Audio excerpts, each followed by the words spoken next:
গেল আল্লাহ রাসূল প্রায় বার্ধক্য তেমন হননি,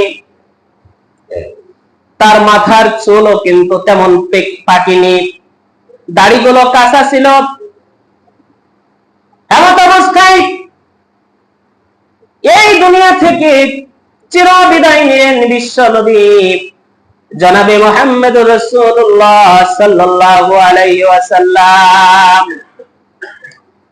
তার ইন্তেকালের 5 দিন আগে আল্লাহ রাসূল সাল্লাল্লাহু আলাইহি ওয়াসাল্লাম তিনি অসুস্থ হয়ে পড়লেন, গায়ে ভীষণ জ্বর এলো, চরম অসুস্থ হয়ে পড়লেন।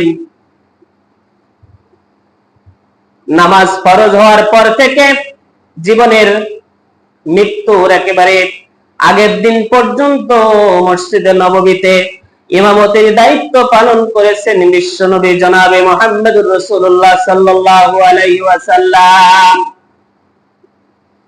তিনি যেদিন মৃত্যুবরণ করলেন সেই দিন জোহরের সময় তিনি মসজিদে আসলেন, দুইজন সাহাবার কাঁধের উপরে ভর দিয়ে মসজিদে এসে নামাজ আদায় করলেন, ইমামতি করলেন, বাড়িতে চলে গেলেন।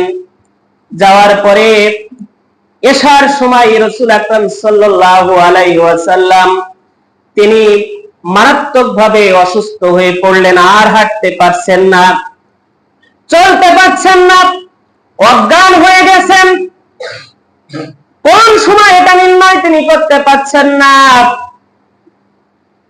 আজান হয়ে যাওয়ার পরে সাহাবারা যথারীতি মসজিদে এসেছে নামাজ আদায় করতে। নবী করিম সাল্লাল্লাহু আলাইহি ওয়াসাল্লাম আয়েশাকে ডেকে বলছেন, আয়েশা এখন কোন সময়?